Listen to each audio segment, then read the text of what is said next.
കോഴിക്കോട് ചമരലർകളിൽ മഹാപ്രപഞ്ചമപൊങ്കും കതിച്ചിട്ട് അപ്പോർക്കളത്ത് തപ്പോട് കുതിരകളപ്പോർക്കളത്ത് തപ്പോട് കുതിരകൾ കൃഷ്ണവർണ്ണ മുടലിടപടിവ് അടലിടെങ്കും പുഷ്കാരത്ത് hey guys, അപ്പം ഇന്നത്തെ നമ്മുടെ വീഡിയോ എന്താണെന്ന് വെച്ചാൽ ഇന്ന് നമ്മൾ നോമ്പ് ഒന്നാമത്തെ ദിവസത്തെ കാര്യങ്ങളൊക്കെ ഇൻക്ലൂഡ് ചെയ്തൊരു വ്ളോഗാണ്. അങ്ങനെ അത്താഴത്തിന് നീച്ചപ്പുള്ള കാര്യമാട്ടോ ഇപ്പം നിങ്ങൾ കണ്ടുകൊണ്ടിരിക്കുന്നത്. ഞാൻ ഷാർജ ഷേക്കാണ് കുടിക്കാൻ വിചാരിച്ചത്. കാരണം എനിക്ക് ഈ ഒരു സമയത്ത് എണീച്ചിട്ട് ചോറൊക്കെ തിന്നുന്നത് വലിയ ഇതില്ല. അപ്പം ഞാൻ വിചാരിച്ചെന്നാൽ പിന്നെ ഷാർജ ഷേക്ക് ഉണ്ടാക്കി കുടിക്കാം. പക്ഷേ അത് ചെറുതായിട്ടൊന്ന് ഫ്ലോപ്പായോ എന്നൊരു സംശയം. ബിക്കോസ് നമ്മൾ ഷാർജ ഷേക്ക് നല്ല കട്ടുള്ള പാലല്ല എടുക്കുക. എനിക്കത് കട്ടില്ലാത്തതാണ് കിട്ടിയത്. അതിനെക്കൊണ്ട് തന്നെ നല്ല ലൂസ് ഷാർജ ആയിരുന്നു. ഷേക്ക് എന്നൊന്നും പറയാൻ പറ്റില്ല, ഒരു ജ്യൂസ് പോലത്തെ ഒരു സംഭവം കേട്ടോ. പിന്നെ എനിക്കൊന്നും തിന്നാനും തോന്നിയിട്ടില്ല. അങ്ങനെ അതും തിന്ന് ഞാൻ നേരെ നിസ്കരിക്കാൻ വേണ്ടിയിട്ട് പോയി. അപ്പോൾ നിസ്കരിക്കാൻ ബാങ്ക് കൊടുക്കുന്നതിൻ്റെ മുന്നേ കുറച്ച് നേരം ഉണ്ടേനു. അങ്ങനെ ആ നേരത്തിരുന്ന് കുറച്ച് ദിക്കറും കാര്യങ്ങളൊക്കെ ചൊല്ലി പിന്നെ നിസ്കാരം കഴിഞ്ഞിട്ട് ഓതി. പിന്നെ എനിക്കിങ്ങനെ ഉറക്കമൊക്കെ വന്നപ്പോൾ ഞാൻ ഉറങ്ങാൻ വേണ്ടി പോയപ്പോൾ ഉമ്മ നല്ല ഒത്തിലാണ്. അങ്ങനെ ഞാൻ പിന്നെ വേഗം പോയിട്ട് കിടന്നു. ഒരു 8-8:30 എണീക്കുക. എന്നിട്ട് ആ സമയത്ത് പിന്നെ ഫ്രഷൊക്കെ ആയി വന്നതിന് ശേഷം നമ്മൾ കോഴിമുട്ടയും കാര്യങ്ങളൊക്കെ മേടിച്ചിട്ടൊക്കെ ഉണ്ടായിരുന്നു. അപ്പോൾ അതൊക്കെ എടുത്ത് സെറ്റാക്കി വെക്കണം. പിന്നെ സാധനങ്ങളൊക്കെ എടുത്ത് അതിൻ്റെതായിട്ടുള്ള പാത്രത്തിലൊക്കെ ആക്കിയിട്ട് വെക്കണം. അങ്ങനെ അതൊക്കെ ചെയ്തതിന് ശേഷം തന്നെ നമ്മൾ വേഗം പത്തിരിപ്പണി കഴിക്കാമെന്ന് വിചാരിച്ചിട്ട് നമ്മൾ വേഗം എപ്പോഴും അങ്ങനെയാണ് പത്തിരി വേണ്ടാക്കും.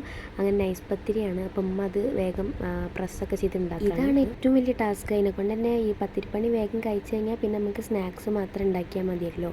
അപ്പം ഉമ്മ അത് ഉണ്ടാക്കുന്ന സമയത്ത് ഞാൻ വേഗം പോയിട്ട് ജ്യൂസ് ഉണ്ടാക്കാൻ വിചാരിച്ചു. ഇപ്പം പിന്നെ നല്ല ചൂടായതിനെക്കൊണ്ട് തന്നെ നമ്മൾ വത്തക്ക ഉണ്ടെന്ന് ജ്യൂസ് അടിക്കാൻ വേണ്ടി വിചാരിച്ചത്. അങ്ങനെ ഞാൻ വത്തക്ക കട്ടൊക്കെ ചെയ്ത് പാലൊക്കെ ഇട്ടിട്ട് കസ്കസൊക്കെ ഇട്ടിട്ട് ഒരു മുഹബത്ത് കാ സർബത്ത് പോലൊക്കെ ഉണ്ടാക്കാനാണ് വിചാരിച്ചത്.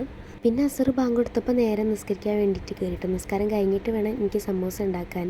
അപ്പം ഞാനാണ് ഇന്ന് സമൂസ ഉണ്ടാക്കാൻ പോണത്.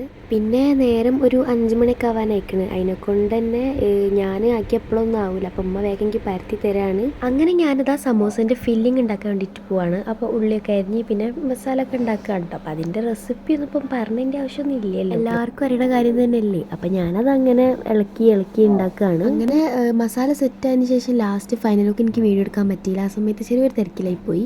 പിന്നെ ഞാൻ വെറുതെ ഒന്ന് പുറത്തൊക്കെ പോയി നോക്കിയപ്പം ചെറിയൊരു മഴക്കുള്ള കോളൊക്കെ ഉണ്ട്. സത്യമാണ്, നമ്മൾ നോമ്പൊക്കെ തുറന്നു കഴിഞ്ഞ് രാത്രിയൊക്കെ ആയപ്പോൾ നല്ലോണം മഴയും പെയ്തിട്ടുണ്ടായിരുന്നു. പിന്നെ നമ്മൾ പത്തിരിയും സമോസയും അതുപോലെ തന്നെ ജ്യൂസും റെഡിയാണ്. ഇനി പത്തിരിക്കുള്ള ബീഫ് കറി ഉണ്ടാക്കണം. അപ്പം നമ്മൾ ബീഫ് ഇതവിടെ സെറ്റാണ്. പിന്നെ കറിയൊക്കെ നമ്മൾ സാധാ ഉണ്ടാക്കുന്ന പോലെയാണ് കേട്ടോ ഉണ്ടാക്കണത്. അപ്പം ഉമ്മ അത് ഉള്ളിയൊക്കെ അതിലേക്ക് അരിഞ്ഞിട്ടിട്ട് കുക്കറിലേക്ക് എല്ലാം അരിഞ്ഞ് സെറ്റാക്കാണ്.